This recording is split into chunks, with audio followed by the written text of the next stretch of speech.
안녕하세요. 제가 오늘 드릴 이야기는 제 평생 가장 억울했던 날의 이야기입니다. 어느 날 저는 딸이 살고 있는 집 문을 두드렸습니다. 문이 열렸고 사위였어요. 저를 보더니 잠깐 멈칫하더니 이렇게 말했습니다. 누구세요? 그때 안에서 딸이 나왔어요. 저를 보는 순간 표정이 굳었습니다. 그리고 말했어요. 저희 가족 아닙니다. 빨리 가세요. 제 딸이 저한테 한 말이었습니다. 저는 그 집 문 앞에서 한동안 움직이지 못했어요. 어떻게 이런 일이 생겼는지 지금부터 말씀드리겠습니다. 어떻게 이런 일이 생겼는지 저도 처음엔 믿기지 않았습니다. 모든 일은 딸을 믿었던 그날부터 시작됐습니다. 저는 박정자, 올해 72입니다. 김포에서 30년 넘게 살았어요. 남편과 함께 이 동네 변두리 땅을 샀던 게 벌써 30년도 더 된 일이에요. 그때는 아무도 이 땅을 탐내지 않았습니다. 논 옆에 붙은 자투리 땅이었거든요. 남편이 여기가 언젠가는 뜬다고 했을 때 저는 반신반의했어요. 그래도 둘이서 허리띠 졸라매고 적금 깨고 대출 받아서 샀습니다. 몇 년 뒤에 그 땅 위에 작은 건물 하나를 올렸어요. 1층은 세탁소가 들어왔고 2층은 미용실이었어요. 3층은 우리 부부가 쓰는 사무실 겸 창고였고요. 그게 우리 노후였습니다. 남편 치료비였고 제 마지막 자존심이었어요. 그 건물이 없었으면 우린 벌써 어디 구석으로 밀려났을 겁니다. 3년 전 남편이 대장암 진단을 받았어요. 처음엔 이기였습니다. 수술하면 된다고 했어요. 수술도 했고 항암 치료도 버텨냈습니다. 그런데 작년 봄 재검사에서 전이가 확인됐어요. 사기였습니다. 의사 선생님이 완치보다는 관리 방향으로 가야 합니다라고 하더군요. 그 말이 뭔 말인지 저는 그날 바로 알아들었어요. 집으로 돌아오는 차 안에서 남편은 창밖을 보고 있었고 저는 핸드백을 꽉 쥐고 있었습니다. 그 뒤로 남편은 서서히 나빠졌어요. 아침에 죽을 쓰고 약을 챙기고 저녁엔 발을 닦아주는 게 제 하루였습니다. 집안엔 늘 약 냄새가 났어요. 싫지 않았습니다. 그 냄새가 나는 한 남편이 여기 있다는 뜻이었으니까요. 그해 가을 딸이 왔습니다. 딸 이름은 장서연입니다. 42이에요. 비가 오는 저녁이었어요. 초인종 소리가 나서 나가봤더니 서연이가 우산도 제대로 못 쓰고 서 있었습니다. 서연아, 왜 연락도 없이? 얼굴이 많이 수척해 있었어요. 그래도 옷은 단정하게 입고 있었고 말투는 여전히 또렷했어요. 뒤에 사위도 있었습니다. 서연이 먼저 들어오고 사위가 조용히 따라 들어왔어요. 저는 그때 딸 얼굴 하나 보고 이미 불안해지기 시작했습니다. 엄마는 압니다. 자식 얼굴에서 무슨 말하러 왔는지를요. 남편은 방에서 쉬고 있었어요. 서연이가 아버지 방에 잠깐 들어갔다 나왔습니다. 많이 대화는 못했을 거예요. 남편이 그때 많이 피곤했거든요. 우리 셋이 거실에 앉았습니다. 처음엔 서연이가 일상적인 말을 했어요. 날씨 얘기, 아버지 상태 얘기. 그러다가 말이 끊겼습니다. 서연이가 고개를 살짝 숙이더니 한참 있다가 서연이가 입을 열었어요. 엄마, 나 요즘 잠을 못 자. 밥도 잘 못 먹고. 서연이가 손을 꼭 쥐었어요. 이번 계약 하나만 넘기면 진짜 숨통이 트이거든. 근데 지금 당장 자금이 안 되니까 말을 잇다가 멈췄습니다. 엄마, 여기서 멈추면 나 진짜 다 끝이야. 목소리가 갈라졌습니다. 그때 사위가 조용히 가방을 열더니 서류를 꺼냈어요. 사위는 말이 많은 편이 아니었어요. 그런데 서류를 펼쳐놓고 차분하게 설명을 시작했습니다. 한 페이지를 손가락으로 짚으면서 여기 보시면 행사장 계약 보증금입니다. 라고 했어요. 말투가 흔들리지 않았습니다. 저는 서류보다 그 손가락이 더 또렷하게 눈에 들어왔어요. 회사 이름은 라엘 모먼트였어요. 프리미엄 결혼식, 기업 행사, 브랜드 행사를 기획해주는 회사라고 했습니다. 예약된 행사 일정표가 있었어요. 다음 달 강남 호텔 2건, 11월에 기업 오픈 행사 1건, 계약서 사본도 있었습니다. 행사장 보증금 규모가 꽤 컸어요. 지금 외부 투자 연결이 거의 다 됐는데 당장 이번 달 운영 자금이 부족합니다. 이 고비만 넘기면 정말 정상 궤도에 오릅니다. 사위 말투는 조심스러웠지만 내용은 분명했어요. 서류는 그럴싸해 보였습니다. 계약서에 날짜도 있고 행사장 이름도 있었어요. 저는 숫자에는 어둡습니다만 이 사람이 아무것도 없이 왔다고 느껴지진 않았어요. 서연이가 제 손을 잡았어요. 엄마, 나 정말 이번엔 다를 거야. 엄마한테 또 이런 부탁하기 싫었는데 나 진짜 갈 데가 없어. 눈물이 흘렀습니다. 서연이가 그걸 손등으로 닦았어요. 그런데 그 눈물이 얼마나 진짜인지 그때는 알 수 없었습니다. 저는 그걸 보면서 아무 말도 못했어요. 그때 방문이 열렸습니다. 남편이었어요. 문틀에 한쪽 손을 짚고 서 있었습니다. 바지가 헐렁해 보였어요. 수술 전보다 많이 빠진 몸이었습니다. 서연이가 얼른 일어섰어요. 아버지, 누워 계세요. 남편이 손을 한번 저었습니다. 그리고 사위 쪽을 잠깐 보더니 서연이한테 말했어요. 너 또 뭔 일 만들러 왔냐? 서연이가 고개를 숙였습니다. 아버지, 이번엔 달라요. 진짜 마지막이에요. 남편이 천천히 걸어와 소파에 앉았습니다. 자리 잡는데 시간이 좀 걸렸어요. 저는 옆에서 팔을 잡아드렸습니다. 남편이 앉고 나서 한동안 말이 없었습니다. 그러다 입을 열었어요. 액세서리 장사 말아먹은 거 내가 잊은 줄 아냐? 서연이 얼굴이 굳었습니다. 그건 시장이 안 좋아서 분양권 영업할 때 사람들한테 거짓말 섞어서 쫓겨난 거는 그건 저도 몰랐던 거예요. 내 말만 믿고 넘어간 게 한두 번이 아니야. 남편 목소리에 힘이 없었습니다. 그래도 말은 또렷했어요. 이 건물은 내 치료비고 네 엄마 남은 인생이다.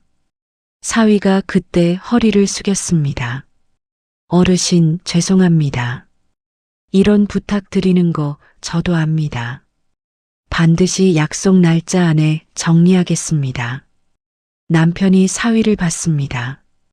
그리고 아무 말도 안 했어요. 그 침묵이 저는 더 무서웠습니다. 그날 밤 남편은 일찍 방에 들어갔습니다. 서연이는 자리에서 한참 더 있다가 결국 울면서 말했어요. 엄마, 나 진짜 이번에 안 되면 끝이야. 엄마도 알잖아. 내가 얼마나 하고 싶어서 이러겠어. 저는 아무 말도 못하고 딸 등을 쓸어줬습니다. 서연이가 사위랑 나간 뒤 저는 한참 거실에 혼자 앉아 있었어요. 남편 방에서 숨소리가 들렸습니다. 고르지 않은 숨소리였어요. 저는 그 소리를 들으면서 딸 얼굴을 떠올렸습니다. 이번에도 실패하면 그 생각이 머릿속을 맴돌았어요. 그러면 그때는 진짜 끝이다. 새벽까지 잠이 안 왔습니다. 며칠이 지났어요. 저는 혼자 결정했습니다. 남편한테는 말하지 않았어요. 말하면 안 된다는 걸 알았습니다. 남편이 절대 안 된다고 할 거라는 것도요. 그래도 저는 갔습니다. 아침에 남편이 자는 동안 저는 조용히 집을 나섰어요. 은행에 가서 담보 설정 절차를 밟았습니다. 건물 등기, 서류, 도장. 창구 직원이 서류를 설명해 줬는데 저는 중간중간 손이 떨렸어요. 도장을 찍을 때마다 숨이 한 박자씩 막혔습니다. 이게 맞나? 이렇게 하는 게 맞나? 그런데 되돌아가지 못했습니다. 30억이 딸 부부한테 넘어가는 걸 확인한 순간 저는 이미 돌이킬 수 없는 길에 들어서 있었습니다. 집으로 돌아오는 버스 안에서 창밖을 봤어요. 흐린 날이었습니다. 그날 저녁 서연이한테서 전화가 왔어요. 울면서 고맙다고 했습니다. 엄마, 정말이야. 이번엔 진짜 달라. 약속한 날짜 안에 꼭 갚을게. 사위도 전화를 바꿔서 말했어요. 장모님, 정말 감사합니다. 약속 날짜 반드시 지키겠습니다. 저는 그래 하고 끊었습니다. 전화를 내려놓고 남편 방을 봤어요. 불은 꺼져 있었습니다. 남편이 자고 있을 시간이었어요. 저는 그 방문을 한동안 보다가 거실을 서성였습니다. 뭔가 손을 움직여야 할 것 같았어요. 그러다 눈에 들어온 게 책장 한쪽에 꽂혀 있던 낡은 수첩이었습니다. 남편이 예전에 거래처 사람들을 정리해 두던 수첩이었습니다. 저는 그냥 시선을 돌렸습니다. 뭔가 손을 움직여야 할 것 같았어요. 며칠은 괜찮았습니다. 며칠 뒤 제가 먼저 연락을 했어요. 서연이는 전화를 짧게 받더니 엄마, 나 지금 회의 중이야. 나중에 전화할게. 하고 끊었습니다. 사위한테도 해봤어요. 지금 행사장입니다. 다음 주에 연락드리겠습니다. 다음 주가 됐는데 연락이 없었어요. 제가 또 했습니다. 엄마, 나 지금 바빠. 그게 전부였어요. 저는 남편 밥을 차리면서 딸 생각을 했습니다. 정말 바쁜 걸까? 수저를 놓으면서 한 번 더 생각했어요. 아니면 벌써 달라진 걸까? 건물을 담보로 대출을 해준 뒤로 한동안은 연락이 됐어요. 그런데 시간이 지날수록 연락이 뜸해졌어요. 전화를 하면 짧게 받거나 아예 못 받는 날이 늘었습니다. 문자도 점점 짧아졌어요. 엄마, 나 지금 중요한 사람 만나.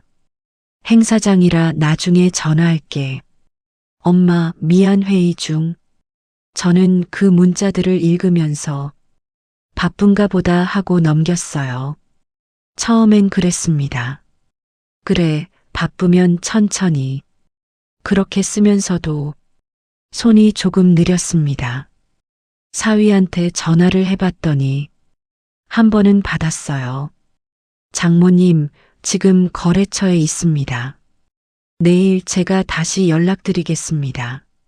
내일은 오지 않았습니다. 그 사이에 남편 상태가 나빠졌어요. 병원에서 지금 쓰는 약보다 한 단계 위 약이 있다고 했습니다. 통증 관리가 훨씬 잘 된다고요. 비용이 한 달에 80만 원 더 들었어요. 저는 그 자리에서 바로 대답을 못했습니다. 통장 잔액이 머릿속을 스쳤거든요. 그날 밤 남편이 옆에서 뒤척였습니다. 통증이 오는 날은 저러거든요. 저는 자는 척하면서 남편 숨소리를 듣고 있었어요. 한참 뒤에 남편이 말했습니다. 오늘은 좀 덜 아프네. 저는 대답을 못했어요. 약봉지가 머릿속에 떠올랐습니다. 집으로 오는 길에 속으로 계산을 했어요. 건물 임대 수입, 생활비, 병원비 다 빠지고 나면 지금 여유가 많지 않았습니다.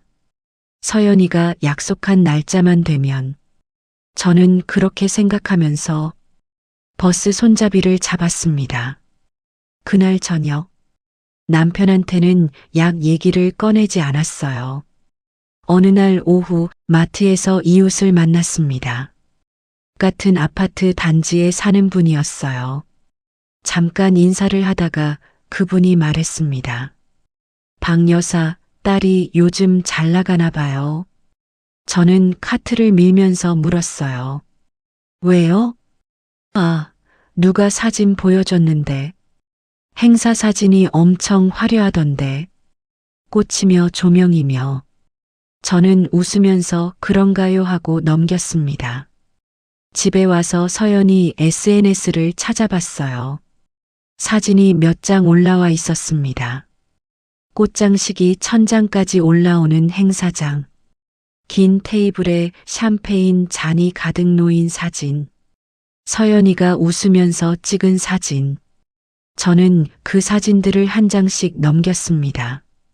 사업이 잘 되나 보다. 그렇게 생각하려 했어요. 그런데 손이 멈췄습니다. 사진을 넘기다가 손이 멈췄습니다. 넓은 거실 사진이었어요. 큰 창문에 커튼이 쳐져 있고 긴 소파 옆에 꽃병이 놓여 있었어요. 서연이가 그 소파에 기대어 웃고 있었습니다. 저는 그 사진을 한동안 봤어요. 다행이다. 잘 되고 있나 보네. 근데 왜 아직 연락이 없는 거지? 다음 사진으로 넘겼더니 로비가 넓고 조명이 반짝이는 건물 입구가 보였습니다. 우리 김포동네 분위기는 아니었어요. 그렇게 스스로를 달랬습니다. 손님한테 보여주려고 좋은 데 있는 걸 수도 있다. 사업하는 사람은 겉모습도 중요하다고 했잖아. 내 돈이 거기 들어간 건 그만큼 잘 쓰이는 거 아닌가. 그렇게 생각하면서 남편 약을 챙겼습니다. 남편이 그날 저녁 밥을 3숟가락도 못 먹었어요. 저는 숟가락을 내려놓는 남편 손을 보면서 아무 말도 하지 못했습니다. 약속한 날이 왔습니다. 돈을 갚기로 한 날이었어요. 저는 새벽에 깼습니다. 자다가 깬 게 아니라 사실 제대로 자지를 못했어요. 남편한테는 아무 말도 하지 않았습니다. 아침을 차리고 약을 챙겨주고 남편이 소파에 앉아 TV를 보는 동안 저는 주방에서 휴대전화만 들여다봤어요.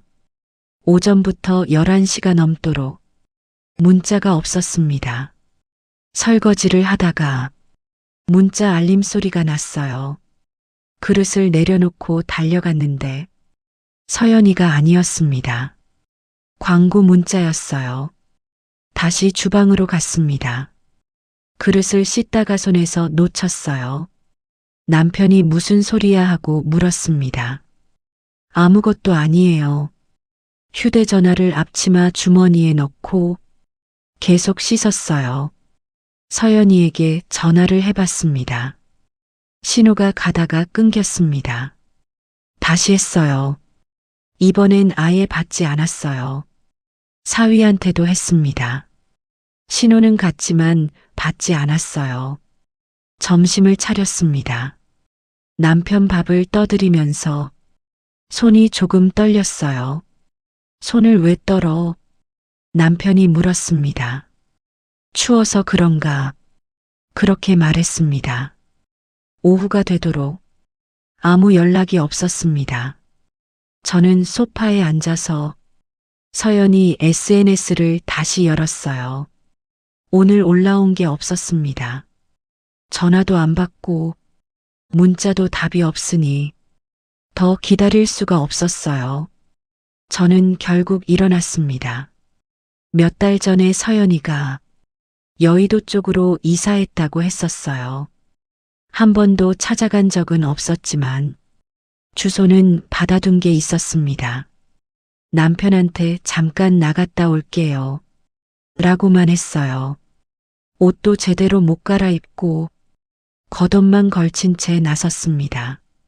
버스를 타고 가는 내내 한 가지 생각만 붙잡고 있었어요. 가면 왜 연락 못 했는지 설명이라도 하겠지. 그 생각을 놓으면 다른 생각이 올라올 것 같았거든요. 주소는 알고 있었지만 직접 걸어서 찾아가는 건 처음이었어요. 차 타고 지나친 적은 있었는데 혼자 서는 길이 헷갈렸습니다. 한참을 돌다가 겨우 찾았어요. 로비가 넓은 건물이었습니다. 유리문이 반짝였어요. 저는 그 앞에 서서 잠깐 숨을 골랐습니다. 안으로 들어갔어요. 경비 아저씨가 저를 봤습니다. 몇 호 가세요? 2501호요. 아저씨가 명단을 확인하더니 고개를 저었어요. 외부인 출입 예약이 안 되어 있으신데요. 저는 당황했습니다. 거기 제 딸이 살아요. 그냥 잠깐 들어가면 안 될까요? 아저씨가 저를 한번 보더니 잠깐 망설였어요. 어머니, 다음에 오실 때는 따님한테 미리 방문 예약 부탁드려요. 아저씨가 그렇게 말하면서 통로를 열어줬습니다. 엘리베이터를 탔습니다. 문이 닫히는 순간 거울에 제 얼굴이 보였어요. 평소에 집에서 입는 옷이었습니다. 머리도 제대로 못 빗었어요. 저는 그 얼굴을 보다가 시선을 바닥으로 내렸습니다. 바닥이 반질반질했어요. 제 신발이 거기 비쳤습니다. 낡은 신발이었어요. 올라가는 숫자를 봤습니다. 문이 열리면 서연이가 놀라서 나오겠지. 미안하다고 하겠지. 무슨 사정이 있었다고 하겠지. 그 생각을 놓으면 안 될 것 같았습니다. 마지막 희망이었어요. 문을 두드렸습니다. 잠시 있다가 문이 열렸어요. 사위였습니다. 저를 보더니 순간 표정이 굳었습니다. 그러더니 표정을 싹 정리하고 말했어요. 누구세요? 도윤아, 너 지금 무슨 소리 하는 거야? 나한테 누구냐고? 말을 하면서도 이게 현실인지 싶었습니다. 사위가 잠깐 말을 잃었습니다. 그러더니 얼버무리듯 말했어요. 아, 지금 좀 상황이. 그때 안에서 서연이 목소리가 들렸어요. 누구야? 사위가 말없이 옆으로 비켜섰습니다. 서연이가 나왔어요. 안쪽에서 소리가 들렸습니다. 웃음소리였어요. 잔 부딪히는 소리도 났습니다.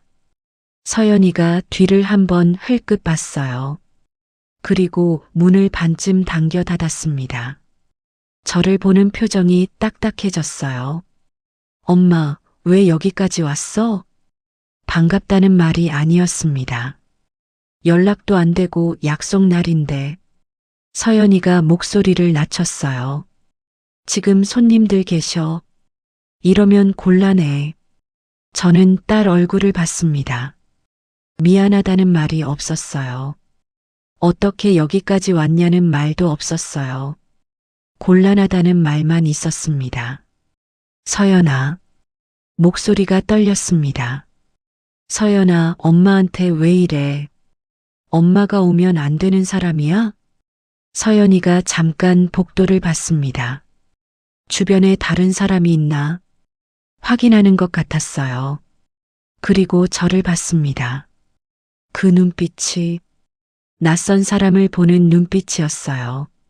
엄마, 지금 이 상황이 어떤 상황인지 알아? 목소리가 차가웠습니다. 저는 손을 뻗었어요. 서연아. 서연이가 뒤로 한 발 물러섰습니다. 딸이 사위를 봤습니다. 경비실에 연락해.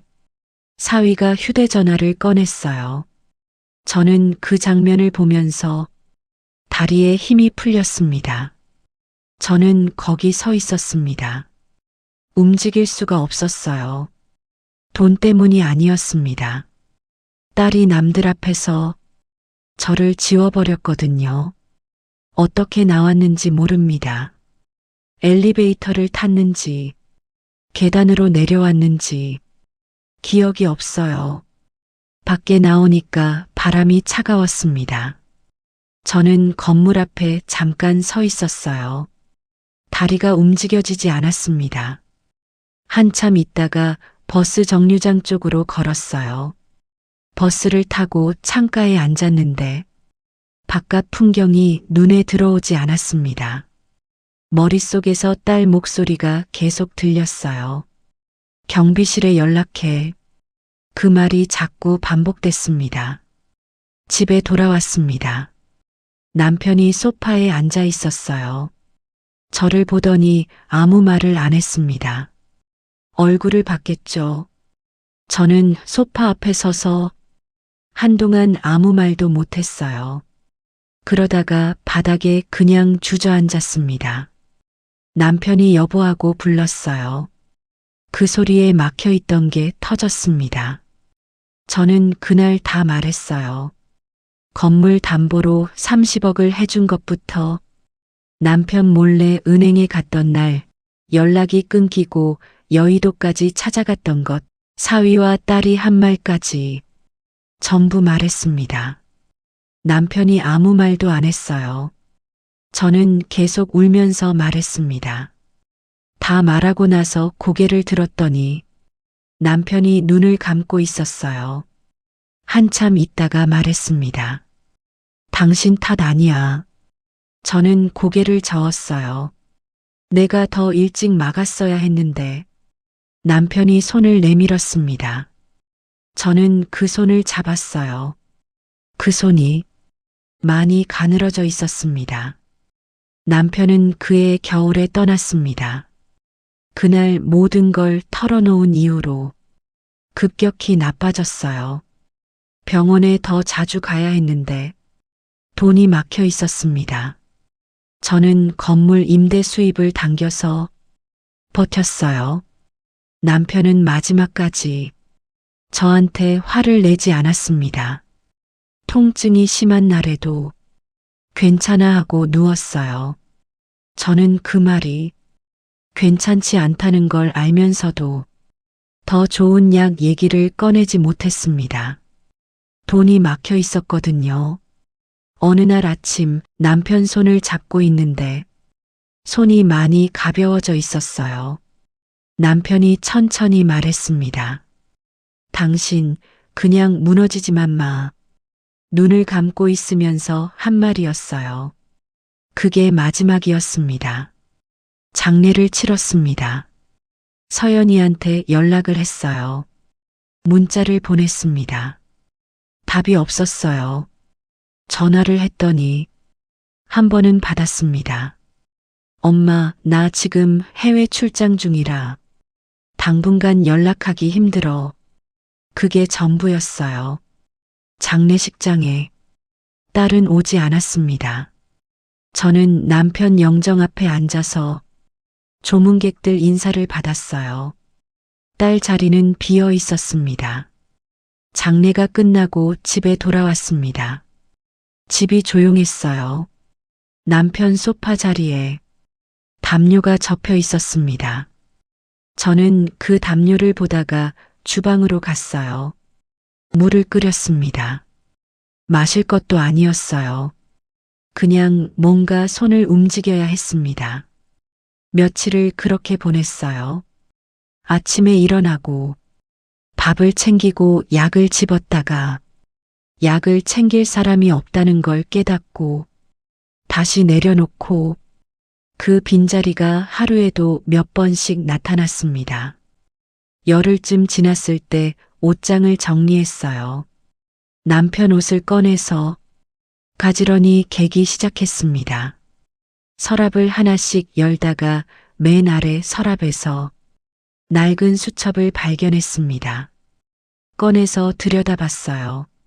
남편 글씨였고 사람 이름이 빼곡하게 적혀 있었습니다. 이름마다 짧은 메모가 달려 있었어요. 윤병수, 김포 일대 부동산, 계약 문제 발금, 말은 무뚝뚝해도 일은 정확함. 억울한 일 생기면 찾아가 볼 것. 최민석, 지역 매체, 한때 제대로 취재하던 사람, 요즘은 어떤지 모름. 부당한 일 있으면 한번 두드려 볼 것. 남편이 오래 일하면서 혹시 모를 때를 대비해 정리해 둔 거였어요. 저는 그 이름들을 한참 들여다봤습니다. 숨이 잠깐 막혔습니다. 그런데 이상하게 울음이 나오지 않았어요. 수첩을 보고 있으니까 남편이 저한테 뭔가를 남겨준 것 같은 느낌이 들었거든요. 이 사람들한테 연락해 보라고, 혼자 앉아서 울고만 있지 말라고. 저는 수첩을 덮지 않고 탁자 위에 올려뒀습니다.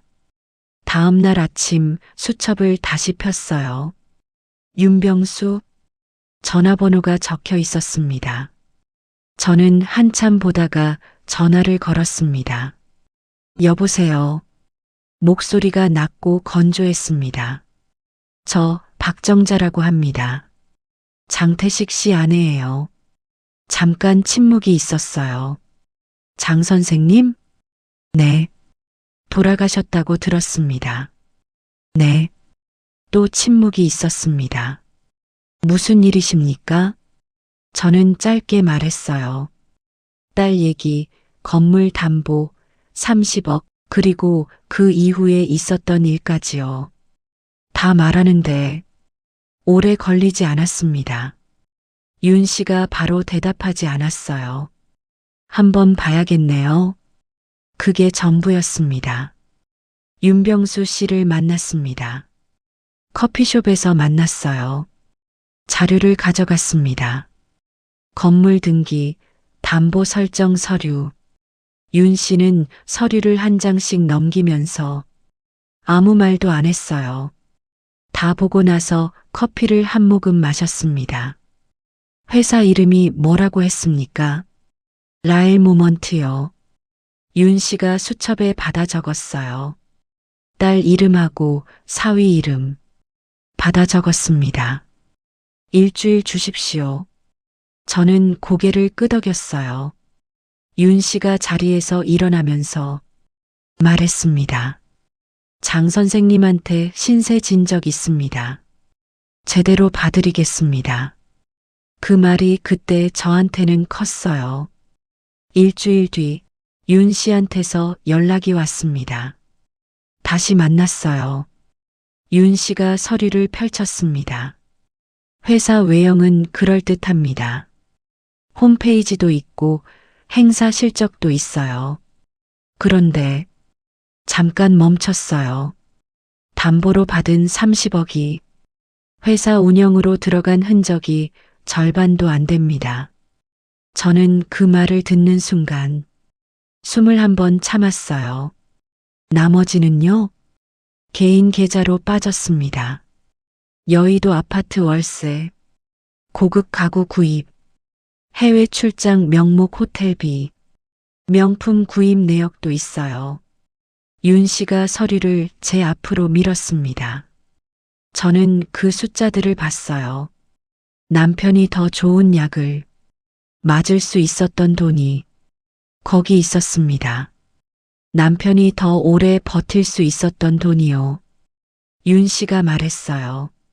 사업이 안 된 게 아닙니다. 처음부터 돈 구멍이 개인 쪽으로 나 있었어요. 이건 사업 실패가 아닙니다. 못 박듯 말했어요. 저는 손을 무릎 위에 올리고 아무 말도 하지 않았습니다. 다음 단계가 필요하면 제가 아는 사람이 있습니다. 최민석 씨는 작은 인터넷 매체에 있었어요. 윤 씨가 연결해 줬습니다. 처음 만났을 때 최 씨는 팔짱을 끼고 앉아 있었어요. 저를 보는 눈이 의심스러웠습니다.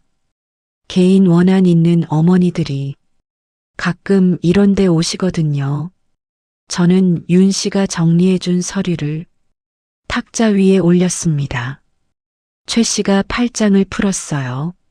서류를 집어들고 한참 봤어요. 이분들이 처음입니까? 무슨 말씀이세요? 피해자가요. 저는 몰랐습니다. 최 씨가 말했어요. 저도 제보받은 게 있습니다. 이 회사 계약금 날린 예비부부가 둘 있어요. 장식업체도 정산 못 받은 데가 있고요. 저는 그 말을 들으면서 처음으로 제가 혼자가 아니라는 걸 알았습니다. 어머니 자료가 제일 큰 건입니다. 움직여 볼게요. 한주리 씨는 라엘 모먼트에서 행사 진행을 맡았던 사람이었어요. 최 씨가 찾아낸 사람이었습니다. 처음엔 만나주지 않았어요. 문자를 보내도 답이 없었습니다. 열흘쯤 지나서 최 씨한테 연락이 왔어요. 만나겠다고 합니다. 카페에서 만났어요. 한 씨는 자리에 앉자마자 주변을 한번 봤습니다. 목소리를 낮춰서 말했어요. 저도 돈 못 받은 거 있어요. 행사 진행비 2달치요. 서류를 꺼냈습니다. 정산표였어요. 여기 보시면 행사 대금으로 처리됐는데 실제로는 지급이 안 된 항목들이에요. 정산 예정표와 실제 지급 내역이 따로 있었습니다. 꽃장식 비용, 조명 장비 대여비, 사회자 진행료, 식사 연계업체 정산, 촬영기사 편집비까지 항목마다 빨간 표시가 되어 있었어요. 계좌 이체 흔적이 없어요. 행사비로 처리됐다고 되어 있는데 실제로 나간 돈이 없는 항목들이에요. 한 씨가 다른 서류를 꺼냈습니다. 대신 이 날짜에 법인카드로 호텔 식사가 3번 결제됐어요. 이 돈이 어디 갔는지 아세요? 저는 고개를 저었습니다. 법인카드 내역 보면 나와요. 호텔 식사, 가구 구입, 인테리어. 행사 비용이 아니에요. 개인 생활이에요. 한 씨가 서류를 밀었습니다. 저도 오래 고민했어요. 그냥 덮으려고 했는데 잠깐 멈췄어요. 저만 당한 게 아니더라고요. 피해자들이 연결됐습니다. 최 씨가 하나씩 찾아냈어요. 계약금을 날린 예비부부, 정산을 못 받은 장식업체, 입점비만 내고 연락이 끊긴 소상공인, 프리랜서 촬영기사, 투자금 명목으로 돈이 묶인 개인까지 하나씩 연결됐어요. 각자 사연은 달랐습니다. 그런데 흐름은 같았어요. 처음엔 그럴듯해 보였고, 중간에 말이 바뀌었고, 끝에는 연락이 끊겼습니다. 저는 그 사람들 얘기를 들으면서 한 가지를 깨달았어요. 이건 제 딸이 저한테만 한 일이 아니었습니다. 그게 오히려 더 냉정해지게 만들었어요. 그 즈음 딸 부부 사이에 균열이 생기기 시작했습니다. 최 씨가 익명으로 제보를 흘렸어요. 도윤이한테는 서연이 개인 계좌 흐름이 수상하다는 내용을, 서연이한테는 도윤이가 외부 투자자와 따로 정리하고 있다는 내용을 흘렸어요. 일주일도 안 돼서 둘이 심하게 싸웠다는 말이 들어왔어요. 한 씨가 먼저 알았습니다. 도윤 씨가 서연 씨 계좌 들여다보고 있다고요. 서연 씨도 도윤 씨 휴대전화 확인한다고 하고 저는 그 말을 듣고 아무런 감정이 없었습니다. 불쌍하지 않았어요. 첫 기사가 났습니다. 최 씨가 쓴 기사였어요. 실명은 약하게 들어갔습니다. 정황은 구체적이었어요.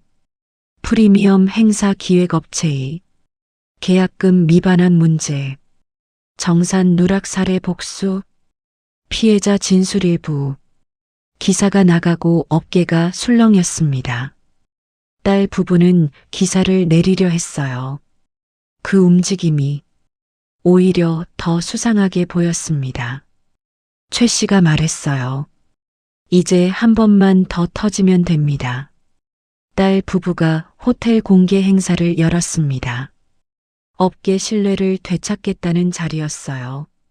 결혼식 연출 샘플에 꽃장식, 조명, 샴페인까지 갖추고 투자 유치 발표까지 준비한 자리였어요.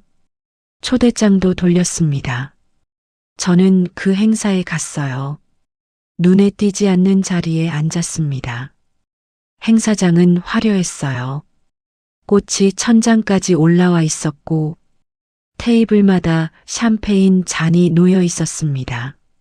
서연이가 웃으면서 사람들을 맞이하고 있었어요. 저는 그 얼굴을 봤습니다. 소리를 지르고 싶지 않았어요. 그냥 봤습니다. 사위가 앞에 나가서 발표를 시작했어요. 회사 연혁과 행사 실적, 향후 투자 계획을 설명했어요. 목소리는 안정적이었습니다. 그런데 손이 보였어요. 발표 자료를 넘기는 손끝이 아주 조금 떨렸습니다. 질문 시간이 됐습니다. 앞줄에 앉은 사람이 손을 들었어요. 최 씨가 연결해둔 사람이었습니다. 계약 구조에 대해 여쭤보겠습니다. 이번 행사 계약금 정산 내역을 공개하실 수 있습니까? 사위가 잠깐 멈췄어요. 정산은 계약별로 진행하고 있습니다. 구체적인 내용 말씀입니다. 이 자료와 비교해서 설명해 주시겠습니까? 서류가 앞으로 전달됐어요. 한 씨가 제공한 정산 누락 내역이었습니다. 객석이 조용해졌어요. 사위가 서류를 받습니다. 이건 내부 처리 중인 건입니다. 처리 중이라고 하셨는데 여기 날짜가 8개월 전입니다. 객석에서 소리가 났어요. 딸이 사위 옆으로 다가왔습니다. 표정이 굳어 있었어요. 이 자리는 그런 걸 따지는 자리가 아니에요. 목소리가 날카로웠습니다. 객석에서 낮은 소리가 났어요. 또 다른 사람이 일어섰습니다. 저도 있습니다. 계약금 환불 요청한 지 5달째예요. 연락도 안 됩니다. 사위가 마이크를 잡으려 했어요. 손이 떨리는 게 보였습니다. 개별 건은 따로 연락 주시면 5달째 연락 드리고 있습니다. 객석이 술렁였어요. 최 씨가 자리에서 일어났습니다. 법인카드 지출 내역입니다. 행사 운영비 명목인데 호텔 식사, 고가 가구, 인테리어 비용이 대부분을 차지합니다. 서류가 앞줄부터 돌기 시작했어요. 사람들이 서류를 보면서 옆 사람과 눈을 마주쳤습니다. 딸이 사위를 봤어요. 사위가 딸을 봤습니다. 이건 당신이 결제한 거잖아. 딸 목소리였어요. 내가 결제했어? 당신이 카드 들고 다녔잖아. 사위 목소리였습니다. 둘이 무대 위에서 서로를 보고 있었어요. 객석은 더 이상 조용하지 않았습니다. 저는 그 자리에서 아무것도 하지 않았어요. 소리 지를 이유가 없었습니다. 이미 다 보이고 있었거든요. 행사장에 수사관들이 들어온 건 그날 저녁이었습니다.